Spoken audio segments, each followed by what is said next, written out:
And let's talk to John Mayer, ex-BBC producer, author of How Do We Pay for the BBC After 2027, amongst many others. Very good morning to you, John.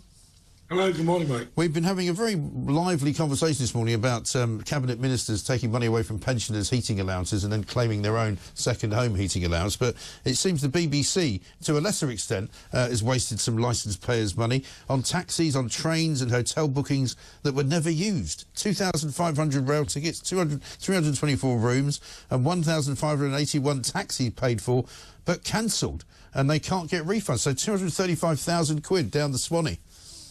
Mike, look, this is a real non-story, this one, isn't it? This is all over 5 years. 79 hotel rooms cancelled between 19,000 people. You know, it's a non-story. There are far bigger things you can. Well, of course there are bigger things, but what it points to is that the BBC wastes money because it doesn't have to worry about it. So does every organisation. You know, well, we don't do it here. Especially in the public sector. They always... Look, let me tell you, when I was a kid researcher on Nationwide, years ago, 40 years ago, there was a board in the middle of the room that told you the cost of everything. So this photograph will cost you that, that graphic will cost you that. Now, that should be in every BBC production office. I'm not sure if it is. Yeah, and no, of course, because in most newspaper offices these days, you're not allowed to do things like that because there's simply, you know, there isn't the money. There's accountants saying, no, you can't do that. You can't pay for this, you can't pay for that. I mean, I know from personal experience, and you'll know this better than me, when I lived in Scotland and I'd go on BBC Newsnight Scotland, if I was in Linlithgow, which is a little town outside of Edinburgh, you know, they would pay me a fee, but the cost of the taxi to and from the studio was more than the fee. And I used to say to them, you know, I said, if you let me drive in and pay me the cost of the taxis, oh, we can't do that, they said. The system says we have to send a car for you. So the fee for the appearance was about 100 quid. The taxis was about 150. I know. Look, I mean, it's mad. BBC and other things, you know, 200,000 to Hugh Edwards, much worse. You know, all media organisations waste money. They all waste money. You know, even Talk TV. Now, what was far more interesting over the weekend, Mike, in terms of media stories, was I was amazed and shocked at how much Nigel Farage is paid. Why? He's paid 3,000 quid a show. Yeah, well, actually, that's not what he says. He says that the money's paid to his company, and that's not a show fee necessarily. That's a contract that he's got with GB News, which is, of course, a private organisation.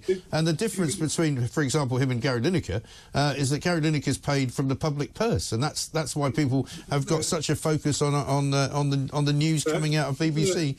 Land. Gary Lineker gets 1.3, Farage gets 1.2 from well, I know who I'd prefer to watch. Well, no, I prefer Lineker, but, you know, it's good. All of these salaries... Well, that's your choice, but unfortunately, you don't get to go to jail if you don't watch Nigel Farage and you don't wish to pay for it, whereas you do if you don't want to watch Gary Lineker. I think nobody's gone to jail in the last few years. That's not true. There's loads of people going to jail every year. Prove it, Mike. Prove it. Prove it. OK. Well, I will. It's always a bad thing to say, John, to me on this programme, because I'll find you statistics before the end of the interview to prove it. There are people getting locked up and prosecuted every single year by the BBC, in their hundreds. And in fact, some of them, most of them, are elderly women. You tell me the numbers of elderly women who are locked up, you know, in the last 2 years. Well, they shouldn't be locking up anyone. That's the point. But look, all salaries should be out in the public. Your salary... Why? Everybody's salary... I'm not paid by the public purse. Why should my salary be published? Because... Transparency, total media transparency. I mean, how many hotel rooms has Talk not taken up? How many train tickets have you not taken? Well, I bet you it's a lot less than the BBC. 235,000. 19,000 people, Mike. 19,000. You know, it's a national broadcaster. You know, but with all due respect, Talk is not a national broadcaster, nor is GB News. Of course, the thing. No, but we are commercial organisations which rise and fall based upon commercial activity, and the BBC doesn't have to worry about that, and that's why the BBC gets away with so much. That's how they can pay people ridiculous amounts of money for doing jobs which they would never get that money for elsewhere. Look, I mean, the BBC should be much more commercial. I mean, they have an outfit called BBC Studios, which is where an awful lot of the commerce is done, and they're actually not. Do you know how much they contribute to the public sector, public service purse every year? £300 million, which is peanuts. I mean, their turnover is billions. Well, you can say that's peanuts, but the people who listen to this show and who watch this show find these numbers absolutely staggering, and find the people that people get paid as much as they do get paid. They find it quite incredible. I'm staggered at Farage's payment. I thought it was 600,000 a year. In fact, it's double that. You know? Well, he's a very popular man, you know. Well, all right, he's getting his market price. So is Gary Lineker. Well, Gary Lineker's not getting his market price because Gary Lineker gets paid by the public purse. And as I said, if he wanted to leave the BBC and get a job elsewhere, he wouldn't get that kind of money because he doesn't. It's still a market. It's still a market. You know, believe me, I'm sure you'll find Gary Lineker is hawking himself around broadcasters, and I'm sure you'll find they'll be offering him a lot more money. But when you consider the amount of work he does for the BBC, which is to pre-record a programme on a Saturday afternoon, for which he gets paid very handsomely, I think you'll find that whenever he does any other work for anybody else, he gets paid pro rata. So he doesn't get that kind of money because it's a very short amount of time they employ him for. Mike, don't let facts get in the way of a good story. Facts, I know you're not keen on facts, being a former BBC man. Have you found? But let me give you this. Let me give you the latest person that was locked up, right, by the BBC. A chronically ill grandmother was from West Belfast, jailed after not paying a TV licence. Anne Smith, her name is, from Polglass, was imprisoned after she did not pay a £1,100 court fine for failing to pay for her TV licence. When was that? Absolutely extraordinary. When was that? It was in the last couple of years. Was the last couple of years. So how many other grandmothers and old ladies have been locked up? You should be ashamed, John, that there's even one. No, I mean, if you don't pay your car tax, you get locked up. You know, if you don't pay your council tax, you get locked up. But you should not be locked up for not watching television, should you? No, you're getting a service. You get a service. No, but I can't believe you're not condemning this, John. I mean, we may have to ban you from the show for being completely outrageously ghastly.